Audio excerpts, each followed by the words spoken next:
दोस्तों, एक छोटे से बच्चे की सच्ची कहानी है जो 6 साल की उम्र में ही अपने देश की आर्मी के साथ मिलकर दुश्मनों से लड़ रहा था। ये कहानी रशिया और जर्मनी के बीच के दूसरे विश्व युद्ध के ऊपर बनाई गई है। मूवी की शुरुआत में हम सिरोजा नाम के एक लड़के को देखते हैं जो पेड़ पर बैठा हुआ था। उसका बड़ा भाई नदी किनारे मछली पकड़ रहा था और उसकी माँ कपड़े धो रही थी। तभी अचानक से जर्मनी के फाइटर प्लेन्स आसमान में आ जाते हैं और हर जगह बम गिराकर तबाही करने लगते हैं। यहाँ हम देखते हैं कि सिरोजा एक गुलेर निकालता है और उस गुलेर से एक फाइटर प्लेन नीचे गिरा देता है। सीन बदलता है और हमें पता चलता है कि ये सिरोजा का सिर्फ एक सपना था। असलियत में गुलेर से हवाई जहाज थोड़ी न गिरता है। जब भी कोई तेजी से उसके घर का दरवाजा खटखटाने लगता है, सिरोजा गेट खोलता है तो सामने उसकी पड़ोस वाली आंटी थी जो सिरोजा को देखते ही उसे अपने गले से लगा लेती हैं और कहती हैं कि भगवान का शुक्र है कि तुम अभी जिंदा हो। सिरोजा कहता है कि माँ और मेरा भाई कहाँ है। वो कहती हैं कि उन्हें दुश्मनों ने मार दिया और उन्होंने पूरे गांव में तबाही मचा रखी है। तुम्हें जिंदा देखकर मुझे बहुत ज्यादा खुशी हो रही है। इनकी बात चली रही होती है कि जब भी घर के बाहर इनको गोलियों की आवाज सुनाई देती है। यहाँ हमें पता चलता है कि इनके पूरे गांव पर जर्मन सैनिकों ने हमला कर दिया है और उन्होंने ही सिरोजा के माँ और भाई के साथ साथ गाँव के कई लोगों को मार डाला। यहाँ वो औरत दुश्मनों की आवाज सुनकर सिरोजा को खिड़की से बाहर भेज देती है और उससे कहती है कि अपनी जान बचाने के लिए तुम बस भागते रहो और रुकना मत। सिरोजा को भेजने के बाद उस औरत को गोली लग जाती है और वो भी मर जाती है। यहाँ हम देखते हैं कि दुश्मनों ने पूरे गांव को तबाह कर दिया और चारों तरफ भगदड़ मची हुई थी। वहीं दूसरी तरफ सिरोजा भी बस बिना रुके भागे जा रहा था। भागते भागते वो जंगल में पहुंच जाता है और रोते हुए अपनी माँ को पुकारता है और बोलता है कि माँ, मैं खो गया हूँ, आप कहाँ पर हो, प्लीज वापस आ जाओ। चलते चलते वो इतना थक जाता है कि वो वहीं पर सो जाता है। अगली सुबह वो एक नदी किनारे पानी पी रहा होता है कि तभी वहां पर जर्मन सिपाही आ जाते हैं। सिरोजा दुश्मनों को देखकर तुरंत एक पेड़ के पीछे छुप जाता है, क्योंकि अगर दुश्मन सैनिकों ने इसे देख लिया होता तो वो उसको भी उसकी माँ और भाई की तरह मार डालते। वो जर्मन सिपाही नदी किनारे आ जाते हैं और वहां अपना खाना गर्म करने लगते हैं। वहीं जहां पर सिरोजा छुपा हुआ था वहां पर एक सांप आ जाता है, लेकिन सिरोजा उसे देखकर घबराता नहीं है और अपना मुंह बंद कर लेता है ताकि उसकी आवाज बाहर न निकले। हालांकि उसे डर तो लग रहा था, लेकिन वो फिर भी बहुत बहादुरी और जिगरे से वहां पर बैठा हुआ था। जब तक वो सैनिक वहां से चले नहीं जाते वो हिम्मत करके चुपचाप वहां पर बैठा हुआ था। उन सैनिकों के जाने के बाद सिरोजा उनके बचे हुए खाने के पास जाता है और वहां से एक कैन लेकर जंगल की तरफ भाग जाता है। क्योंकि उसने कल से कुछ खाया नहीं था, इसलिए उसे इतनी तेज भूख लग रही थी कि वो जंगल की पत्तियां ही खाने लगता है। अब थोड़ी देर बाद अंधेरा भी हो जाता है, लेकिन सिरोजा अभी भी रुकता नहीं है और आगे बढ़ता रहता है। लेकिन जब भी जर्मन सिपाही जंगल में हमला कर देते हैं, वहां पर बम बरसाने लगते हैं जिनके धमाके से सिरोजा दूर जाकर गिरता है। वो बहुत डर जाता है, उसे लगता है कि आसपास कोई है, इसलिए वो वहां से एक लकड़ी लेता है और तेज तेज बोलने लगता है कि मेरे पास आने की कोशिश मत करना, मेरे पास राइफल है। ये काफी फनी सीन था। वो बोलता है कि मैं तुमसे डरता नहीं हूँ। उसकी इन सब बातों से यह अंदाजा लगाया जा सकता था कि वो बहादुर के साथ साथ काफी चालाक भी है। वहां से किसी तरह अपनी जान बचाकर सिरोजा बहुत दूर आ जाता है और थक हार कर वहीं पर सो जाता है। वो नींद में अपनी माँ और भाई का सपना देखता है जिसमें वो काफी खुश लग रहे थे। इसी दौरान बारिश होने लगती है जिससे उसकी नींद टूट जाती है।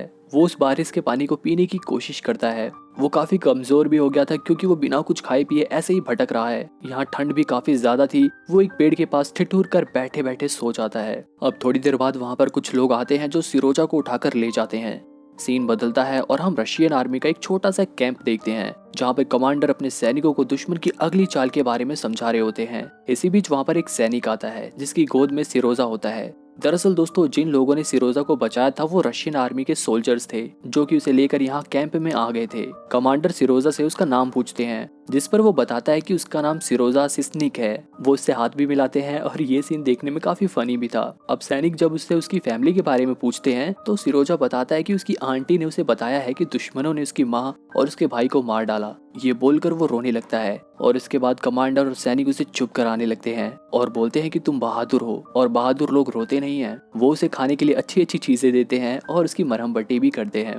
उसी कैंप में कात्या नाम की नर्स भी होती है जो सारे घायल सिपाहियों का इलाज करती है। यहाँ कात्या को सिरोजा से मिलकर काफी लगाव हो जाता है। वो उसे अपने बच्चे की तरह ट्रीट करती है। वो हमेशा उसके साथ रहती है, उसका ख्याल रखती है। और वही नहीं बल्कि कैंप में जितने भी लोग थे वो सभी सिरोजा से जुड़ गए थे। वो भी उनसे खूब मस्ती मजाक करने लग गया था। अब कमांडर को भी सिरोजा से लगाव हो गया था। एक दिन जब कमांडर उससे मिलने जाते हैं तब सिरोजा कमांडर से उनकी बंदूक दिखाने को बोलता है। कमांडर उसे अपनी बंदूक दिखाते हैं और उसके बारे में सब कुछ बताते हैं। सिरोजा से मिलने के बाद जब वो बाहर आते हैं तो उन्हें वहाँ कात्या मिलती है जो उनसे कहती है कि सिरोजा को यहाँ यहाँ कैंप में ही रख लेते हैं। यहाँ हमें पता चलता है कि कमांडर सिरोजा को ऑर्फनेज भेज रहे थे क्योंकि उन्हें ऐसा लगता है कि यहाँ रहना सिरोजा के लिए खतरे से खाली नहीं है। लेकिन कात्या सिरोजा को अनाथ आश्रम नहीं भेजना चाहती थी क्योंकि उसे उससे काफी लगाव हो गया था। वो उसे खुद से दूर नहीं भेजना चाहती थी, लेकिन कमांडर उसकी बात नहीं मानते क्योंकि उन्हें पता था कि ये जंग का समय है, इसमें कुछ भी हो सकता है और वो एक छोटे से बच्चे की जान को खतरे में नहीं डाल सकते थे। अब अगले दिन सिरोजा के पास कुछ सैनिक आते हैं जो उससे खूब मस्ती मजाक करते हैं।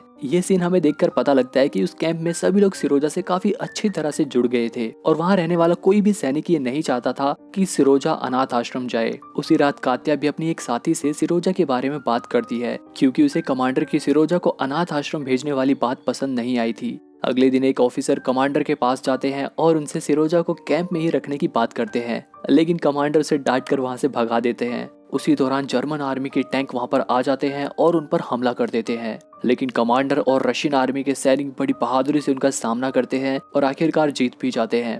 अब कुछ दिन बाद वो समय आ जाता है जब सिरोजा को अनाथ आश्रम जाना होता है। कात्या सिरोजा को कमांडर के पास छोड़कर बिना कुछ बोले वहां से चली जाती है क्योंकि वो सिरोजा को अपने से दूर जाते हुए नहीं देख सकती थी। उसके जाने के बाद कमांडर सिरोजा के साथ बैठते हैं और उसके जाने से पहले उससे खूब बात करते हैं। यहाँ हम देखते हैं कि कमांडर सिरोजा से नजरें नहीं मिला पा रहे थे क्योंकि वो खुद भी सिरोजा को अपने से दूर नहीं भेजना चाहते थे।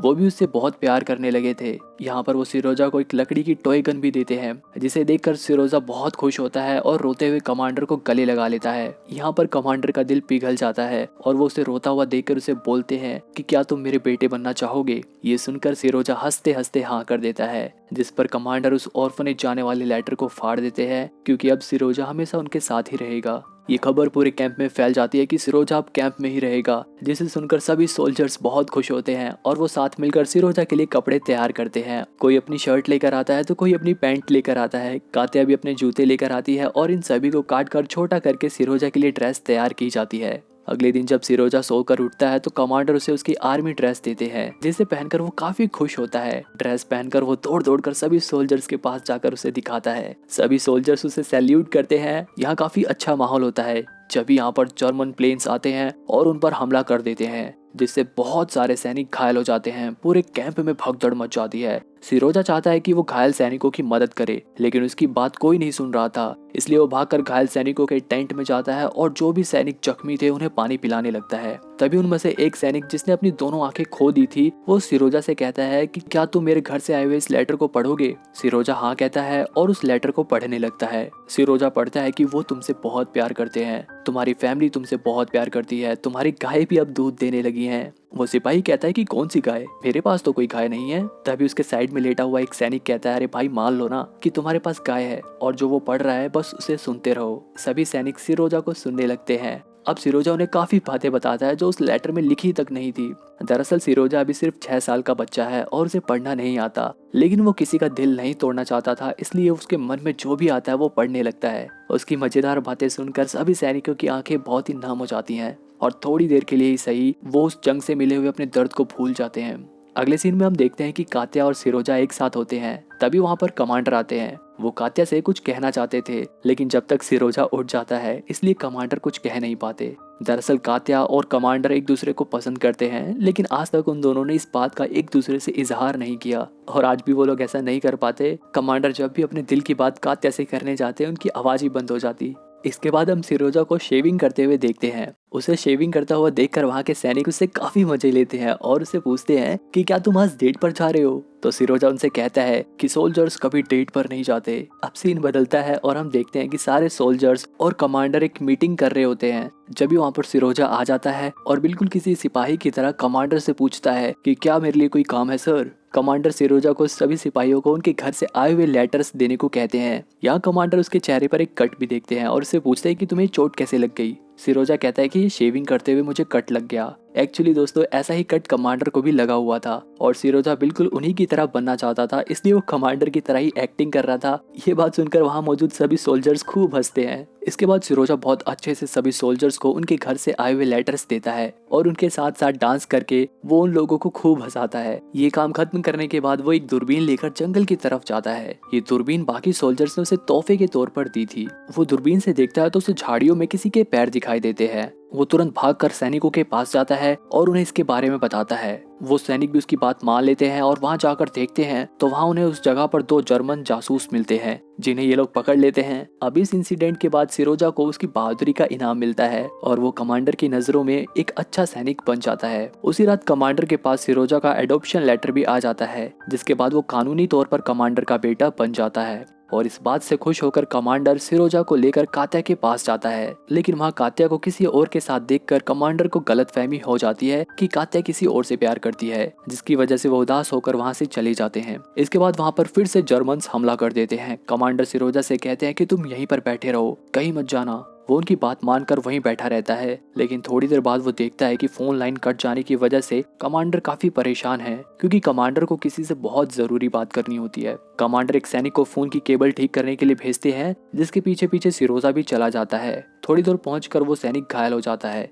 इधर सिरोजा उस सैनिक से पूछता है कि मुझे बताओ कि वो वायर कैसे ठीक होगी। वो सोल्जर सिरोजा को यहाँ से वापस जाने को कहता है, लेकिन सिरोजा उसकी बात नहीं मानता, जिसके बाद वो सैनिक उसे बताता है कि अगर इन दोनों वायर को जोड़ दिया जाए तो कनेक्शन वापस ठीक हो जाएगा। सिरोजा उन दोनों वायर को जोड़ देता है, जिससे कमांडर के पास कनेक्शन वापस आ जाता है। सिरोजा एक बार फिर से ये साबित कर देता है कि वो एक बहादुर बच्चा है। अब एक दिन सिरोजा कात्या के पास जाता है और उससे बोलता है कि कमांडर कुछ खा नहीं पा रहे हैं और सो भी नहीं पा रहे हैं। कात्या घबराकर कमांडर के पास जाती है, लेकिन वहां वो देखती है कि कमांडर तो बिल्कुल ठीक है। दरअसल दोस्तों, सिरोजा ने जानबूझकर कात्या को ऐसा कहा था ताकि वो दोनों एक दूसरे के करीब आ सके और उन दोनों की नजदीकियां बढ़ सके।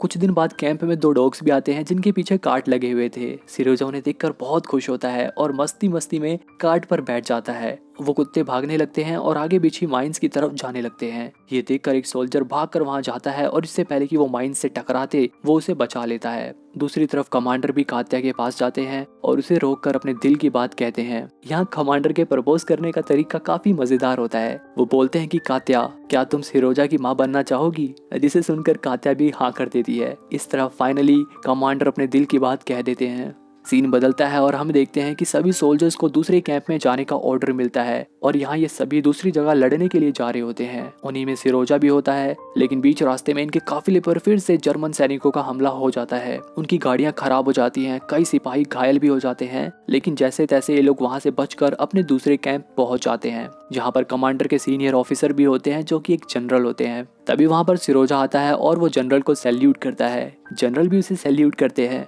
सिरोजा कमांडर से पूछता है कि क्या आज मेरे लिए कोई मिशन है सर? कमांडर सिरोजा से कहते हैं कि जाओ और सभी सोल्जर्स को लाइन में खड़ा करो और जिनके जूते फट गए हैं, जिनकी सप्लाईज खत्म हो गई हैं, उनके नाम लिख कर लाओ। सिरोजा ऐसा ही करता है और वो सभी सैनिकों की लिस्ट जनरल को दे देता है और वो जनरल से कहता है कि सर, आप मेरे डैड और कात्या की शादी के लिए परमिशन ग्रांट कर दे, जिसके जवाब में कमांडर और जनरल काफी हंसते हैं। इसके बाद हम देखते हैं कि सिरोजा को एक सोल्जर की तरह बैचेस दिए जाते हैं, उसे सम्मानित किया जाता है और सभी लोग काफी खुश होते हैं। यहाँ काफी अच्छा माहौल था, लेकिन उसी रात उनके कैंप पर फिर से हमला हो जाता है और ये हमला काफी भयंकर था। इस हमले में काफी सैनिकों के साथ साथ कमांडर को भी बहुत तगड़ी चोट आई थी। सिरोजा कमांडर को यानी कि अपने डैड को ढूंढ रहा था, लेकिन उसे कमांडर नहीं मिल रहे थे। वो एक सोल्जर के पास जाता है और उनसे कमांडर को बचाने को कहता है, जिस पर वो सोल्जर सिरोजा को गले से लगा लेता है। और यहाँ हमें दिखाया जाता है कि जंग और युद्ध के दौरान क्या क्या चीजें हो सकती हैं, क्या क्या नतीजे निकल सकते हैं, क्या क्या खोना पड़ सकता है। अगले दिन जब सब कुछ शांत हो जाता है तो सिरोजा कमांडर से मिलने जाता है